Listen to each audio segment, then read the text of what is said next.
Take a look at that mirror. Susan Palmer came face to face with our jury and was hurt by their comments. She looks really like a homeless person to me. She looks like an alcoholic. I was a little stunned when they said I looked like an alcoholic, considering I rarely drink at all. Hi there, how are you today? At 46, Susan's sunny disposition is overshadowed by her looks. She believes she would be so much more than a warehouse worker if she were pretty. I applied for a position in a company where you go on trips and that around the world, and to me they took the girl, like we had the same experience, the same qualifications, but she had a better appearance than I did. When I get passed over for jobs, I feel depressed. I have very low self-esteem.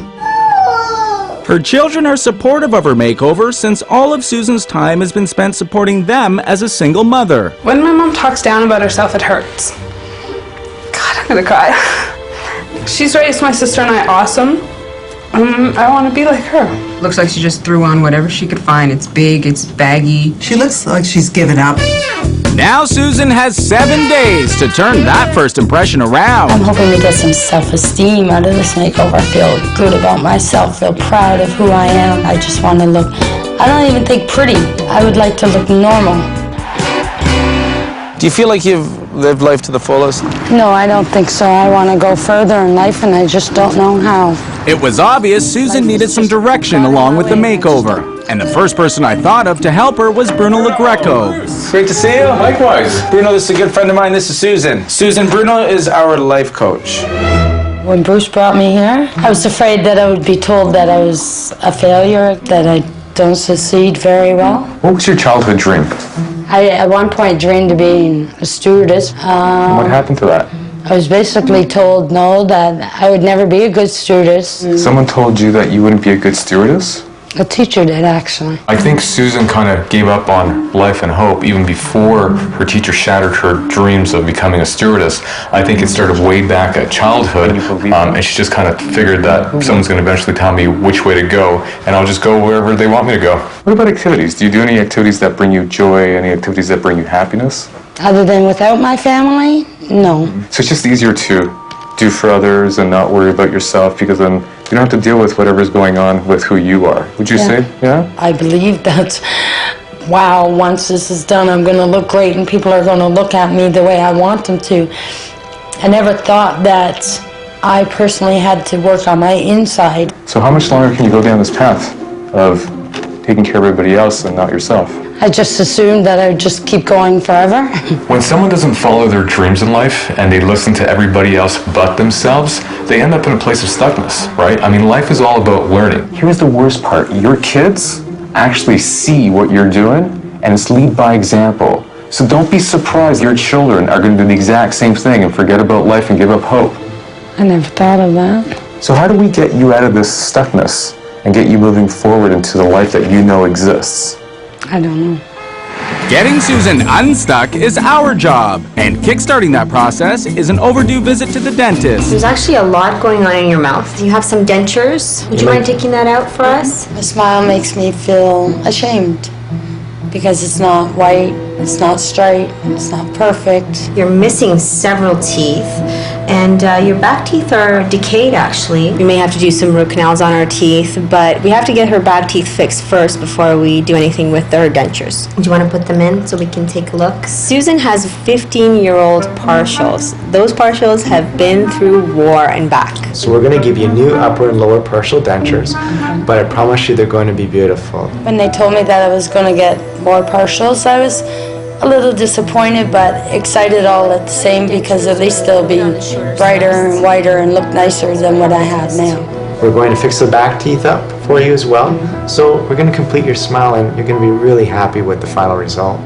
Thank you. I'm ecstatic that someone is doing something for me. I'm going to have a beautiful smile. I'm going to look pretty. I can't wait.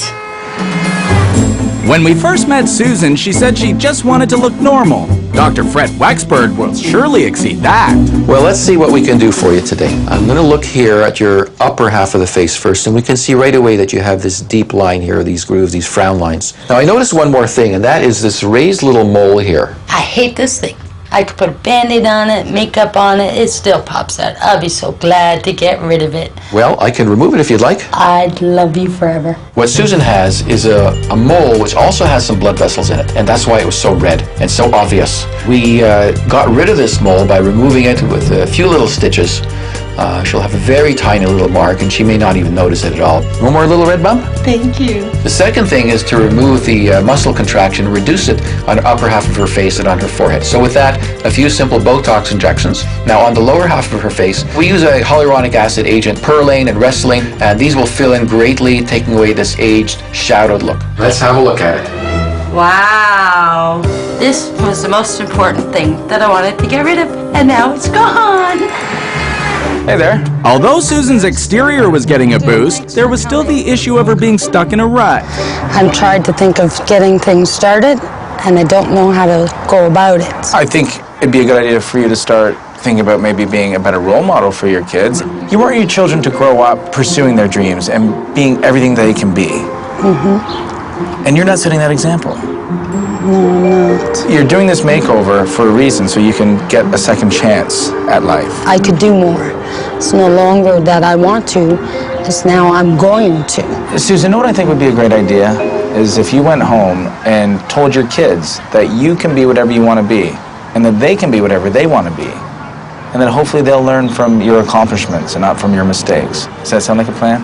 It certainly does. I don't want to have a great look and have nothing to do. No, I want to have a great look and be proud of the things that I've done and accomplished, and show my girls that you can accomplish more in life than working in a warehouse forever.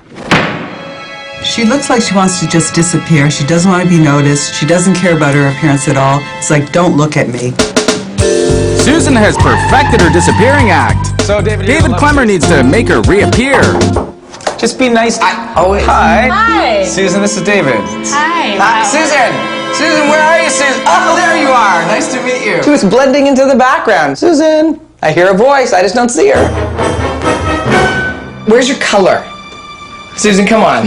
This cannot just be everything. Well, that's got color in it, don't it? Bruce, this has color in it? This is gray. Susan thinks that gray is a color. We have a problem. The color is all in her personality. That's hard for me to see when you're dressed in such drab clothes. Most of it is work clothes, and I'm just so comfortable in them because I wear them every day that I just put them back on again. Nothing's showing off your shape. And this bra, it doesn't even fit you properly. You want a bra that offers good support. You want to show off the bust line where it belongs. Oh, wow. Right? So we can show off the waist and the hip. Susan doesn't want to blend in anymore. She wants to stand out. She wants to walk into a room and get all eyes on her. So what does she wear? Uh-oh. Susan, what is this? This is my sexy outfit. The sexiest thing you own? It's tattered. There's big holes in this. How depressing. That outfit on Susan just hung on her. She looked dumpy. Susan, you wouldn't want your daughters dressed like this, would you? No. Susan, how can you feel sexy in an outfit that is so oversized? These clothes look like you've given up. Okay, guys, this isn't black. Do I stand out now? Susan, in that white outfit, looked like a talking head. Look, Casper, you seriously think you stand out more? Bruce, did you see Susan? Where'd she go? Susan needs a whole new wardrobe. Something that's going to make her look good and feel great and show off that shape of hers. Can David make Susan reappear? Look at me now. Will she be able to share her mistakes? I failed you in trying to teach you to get your dreams. And will her kids heed her advice? I'll live up to my end if you promise to live up to yours.